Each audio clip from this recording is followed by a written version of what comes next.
Good morning, everyone. We're moving into a very interesting part of money magnetism today. It's called part 3 of the book, and it's called The Method. Insufficient to tell you what you ought to do. It's helpful to tell us how we can accomplish it. So that's where we're going today. So let's start with a prayer. Heavenly Father, Divine Mother, Friend, Beloved God, Jesus Christ, Babaji Krishna, Lahiri Mahashaya, Swami Sri Yukteswar, Beloved Master Paramhansa Yogananda, Saints of all religions, dearest friend Swami Kriyananda, humbly we bow to you all. Help us to lift our consciousness to the realm of your presence, that we may see this world as it is, but live calmly, contentedly, fully aware that you are behind every event, every action, every consequence, every success or failure. It's just the flow of your energy through us, taking us to our ultimate destiny of freedom in thee. Show us the way, guide our footsteps, bless our journey. Om. Peace. Amen.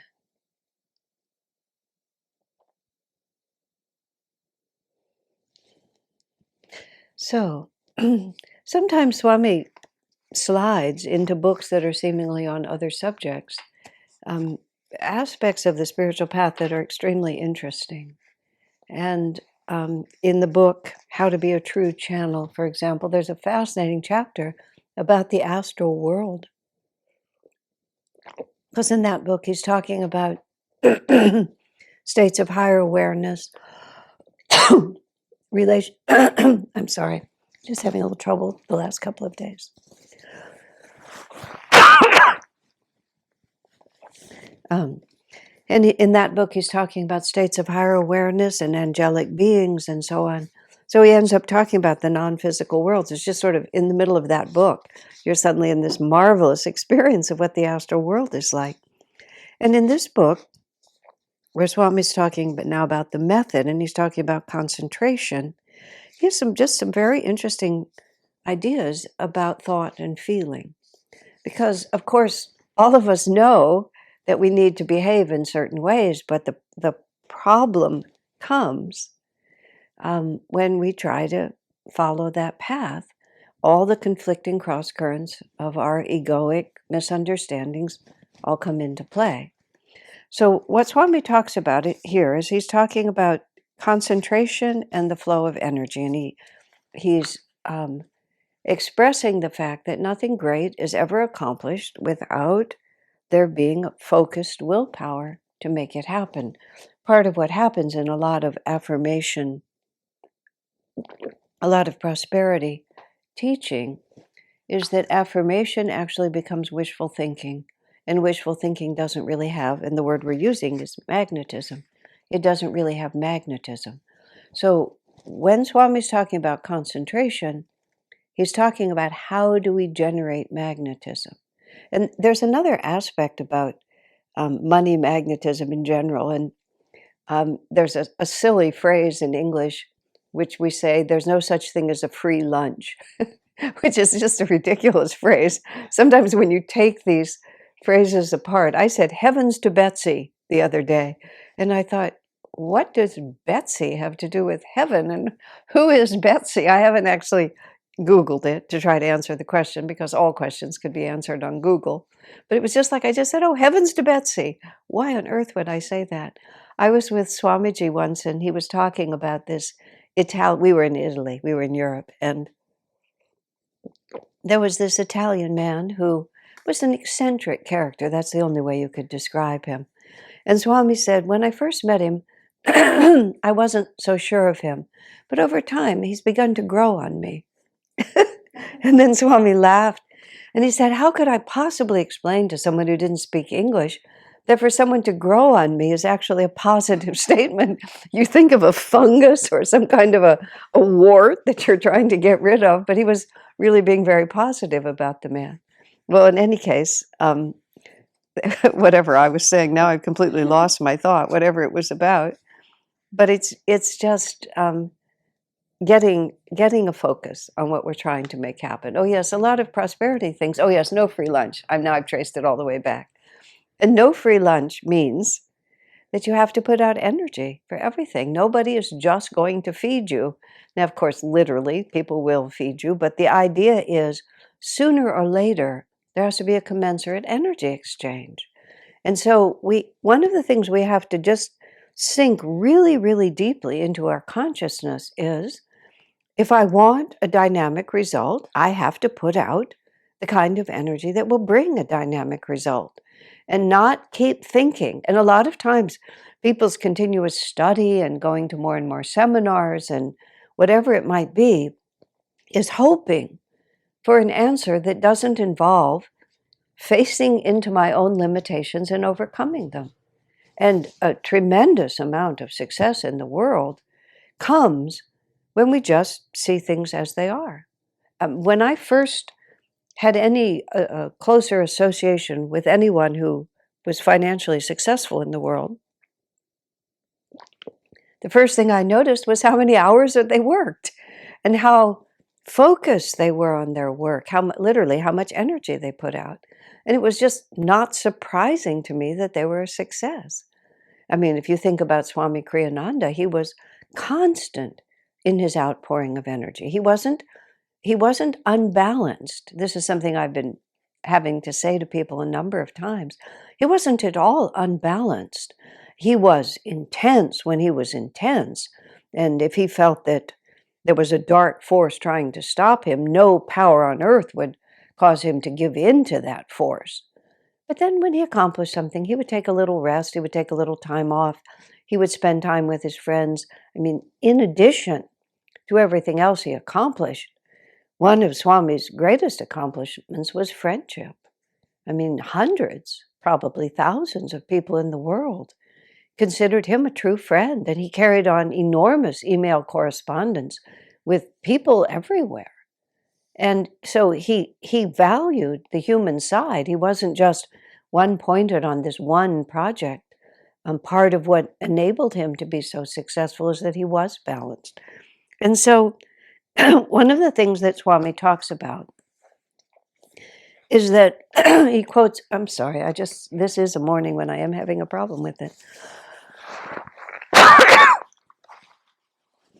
This hasn't happened to me much. My friend told me it was because I wasn't taking care of my emerald, which represents the throat chakra. So I've been taking very good care of my emerald. I have to say that to my friend who's probably watching, but I've been overdoing it a little bit is actually the simple answer. But I'll have a few days off and it'll relax. He's talking about the greater the will, the greater the energy. And then he talks about the nature of feeling and the importance of engaging our feelings in everything that we do. And he quotes Master that's saying willpower, let's see, how does he put it? Let me just see. He said willpower is desire plus energy directed toward fulfillment. And then Swami spends some time working on that word desire. He said it's not enough merely to think about things. He said the heart has to also be engaged. There has to be a desire to make this happen. And desire doesn't come just from the thoughts about things. Desire comes when feeling compels us to do it. And that's where he says will is desire plus energy. And he says if we only think about things, as he puts it, thought without feeling, he says it remains abstract. Now, I want to put this in for a little bit because sometimes people get involved intellectually and they call people together and they talk about these ideas and all these things they're going to do. And Last night in my Tuesday night class, we've been working through Swami's book, Divine Friendship. And the letters in that book range from the early 70s till the last years of Swami's life, 2013. But in the early 70s, there was a lot of confusion within the community about how to go forward. Swamiji had a perfectly clear vision. He knew exactly what he was doing. But people were attracted who thought they were in tune with the vision that Swami had. But as they stayed longer, as their own attitudes and preferences began to develop, in the early 70s, this sort of very strong division developed in Ananda. We had 3 physical locations, still do at Ananda, what we call Ananda Village. There's the village proper, there is the seclusion retreat, and then there is where Crystal Hermitage is, which is called Ayodhya. The people who lived at the retreat and who lived at Ayodhya were very much in tune with Swamiji's idea of how Ananda should develop. The people who lived in what is now called the village, which at the time we called it the farm, because it was a farm that had been purchased, and it just was the farm. And then the other half of the land was called the new land. So there was the farm, and then there was the new land, which is why you have to be very careful about what you call things. The new land remained the new land for about 10 or 15 years before it just got incorporated into the farm, which then gradually became the village. Swami used to quote Simon, the new theologian. New, he was new in the 10th century when he lived, but even 1,000 years later, he was still called the new theologian. So the people at the farm had a lot of ideas about what a community was supposed to be like. And in the letter that I was reading last night, Swami was laying out very clearly for someone who asked a real question. He said that they just talked, and it was a perfect description of what Swami's talking about here. They just talked. They talked about how it ought to be, how we ought to relate to the land, how we ought to relate to each other, how we ought to make decisions. But there was no compelling energy in those people to actually put their shoulders to the wheel and really make it happen. And they weren't driven. Swamiji was driven by this feeling that he had a commission from his master and he needed to fulfill it.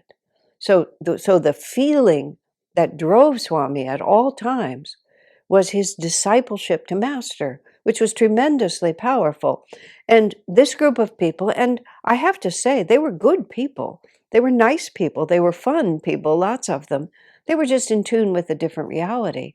But Swami, in this analysis of this, said fundamentally they never accomplished anything because it always remained abstract, because they sort of wanted it, but not that much. There was no overarching value that would overcome the natural sort of resistance to hard work. In the 70s, reading that letter put me back into that period. The 70s was when the baby boomers were really reconstructing society, and the dropouts, I guess that's what I would call us, the dropouts from normal society, the hippies and the dropouts of various kinds, were all, this idea of community was just sweeping over America.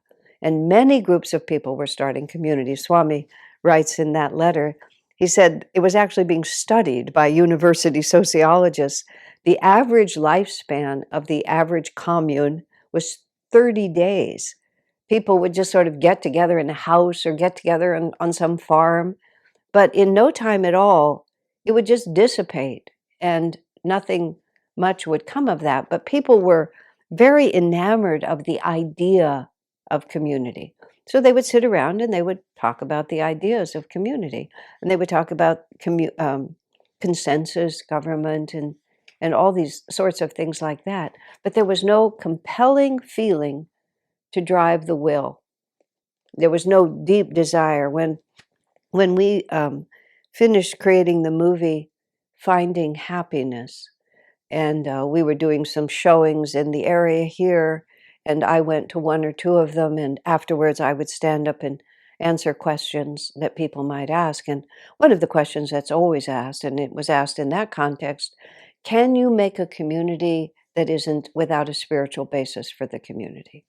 And we'd love to answer that question by saying yes, in the sense that then, therefore, there would be one fewer obstacle to people banding together to make communities. And since Master spoke of intentional communities as the um, social pattern of the future, we're very keen on making sure, doing what we can to make this happen. But the people ask me, can you do it without a spiritual basis? Swami's asked the same question in the movie. Um, and I said, well, here's what you need in a community, because here is the fundamental problem in community. The problem in community is that by definition, it involves a lot of people. So the problem in community is not, the source of your energy, the kind of way that you farm, the architect that you follow. The obstacles in community are the other people, and the other people who all have ideas. Everybody has ideas about how things ought to be. And our experience, certainly my experience, has been we have to have some unifying principle that will lift people above their egoic preferences and inspire them to put aside what are really superficial differences in favor of an overarching principle that's bigger and more magnetic than everybody's opinions. And I said, solar energy is nice, organic gardening is nice, a new economic system is nice, a new architectural style is nice. All of these are like really nice ideas. But historically, none of them have been bigger than those compelling desires of the ego. Very notably at the beginning of the founding of the State of Israel, which happened right at the end of the Holocaust years. And many of the people who went to Israel in 1948, when it just started in those very first years, had lost absolutely everything. And the compelling need to make a homeland for the Jewish people where such a thing could never happen again had a very it was an ideal that could lift people above their egoic preferences, because all of their egoic preferences had been smashed. Now, it was a religious ideal. It wasn't the same as the ideal of self-realization, but it was a religious ideal, but it had the power. And so those people made stunning sacrifices in order to establish that country. Now, I'm not talking politics, I'm just talking community. Desire plus energy equals willpower, and willpower is what is required to create. There's endless energy in the universe. The flow of abundance is literally cosmic. There's no limit to it. But there has to be something that pulls that together. And usually it's a level of sacrifice. And it doesn't feel like sacrifice when you're doing it. Also, in the letters yesterday, Swami was talking about the level of renunciation that is required in order to make a project like Ananda work. And by God's own perfect timing, Swami drew to himself a large number of people, of whom I was one, we were all within a year or two of each other in age, 24, 25, 26, sort of right in that transition period of life. The vast majority of us were unmarried, without children, without any encumbrances. And many of us were inspired to the monastic, the formal monastic life, which is not only did we have no personal relationships, no family expectations, no property, we had a marvelous desire never to have any of that. And we had all the time in the world to give to service. And Swami said, yes, and he was writing in this letter, it's created a strain between those who have that kind of freedom and those who are already married even and have children, because those people have to put a much more energy into the personal, whereas these don't have a personal to have to deal with. And he said all communities, all the aspiring new communities, have faced exactly the same problem. And gradually, it was in the early 80s when Ananda shifted into being what it was intended to be, which was a real householder community, because that first 12, 15 years of what I called kamikaze karma yoga, where we just, and it was bliss. And as Swami wrote also, and such people do not consider it a hardship to sacrifice like that. In fact, it was just a great joy. In fact, the opportunity to sacrifice like that was so joyful. Now, the difference between that kind of desire, that kind of feeling, to really believe in what you're doing, and then therefore it's no effort to put all your energy into doing it, is very different, as Swami describes it, than the up and down waves of feeling. And when he was talking about the group of people at the farm at that time who were in opposition to what Swami wanted to do, he said, and when they do actually, do something, he said, they get excited and they do it for a while. But then when the excitement wears off and the incentive has been emotional, and what Swami describes as emotional is ever changing. Now, one can have a desire to serve the Guru or to fulfill, as Swami did, this commission that he received from Master. And he can have days when that requires more willpower and days when that's effortless. But that fundamental commitment, which is not an abstraction, it's not just this is a beautiful idea, this would be nice. This is like, I can't breathe unless I do this. And this was even when Swami was expelled from SRF, and at the time, he did not understand how he was going to be able to continue to carry on his absolute commitment to serve Master. And that was his dilemma, because in his mind, serving through the organization Master had founded, where he had lived with Master and learned about this teaching, it was completely synonymous with his commitment to serve Master.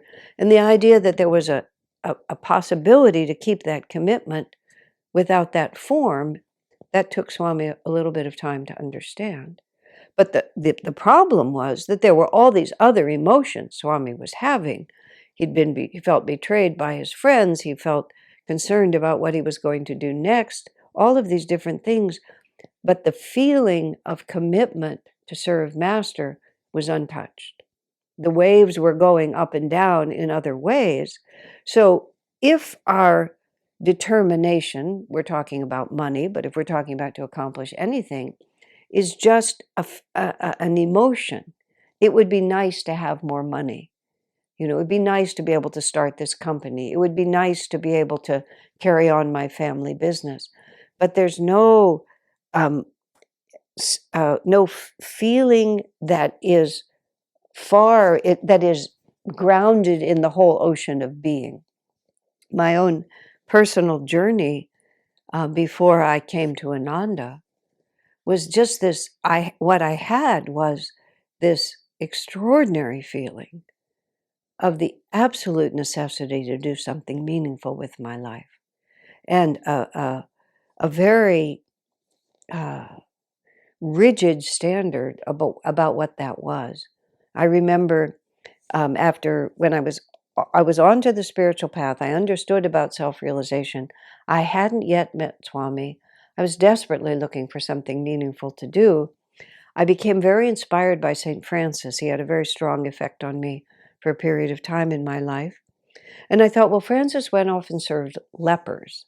And so living in San Francisco, as I was at that time, there weren't a lot of lepers. I wasn't quite sure what to do. So I decided I would go into elder care. But I was completely untrained and uneducated. I never finished college, and there I was.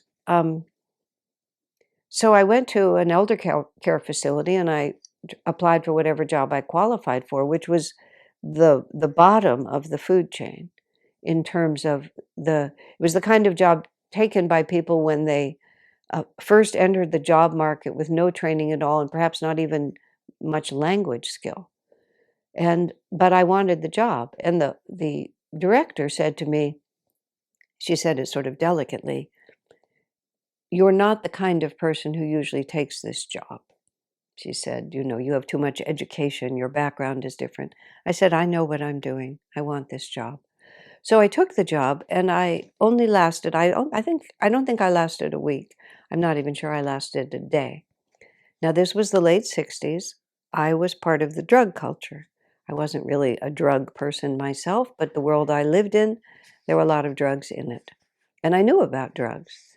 So I get to this elder care facility, and my job, which is the bottom of the food chain, I was just supposed to carry the pills around and give the pills to the elders and, help them to take the pills.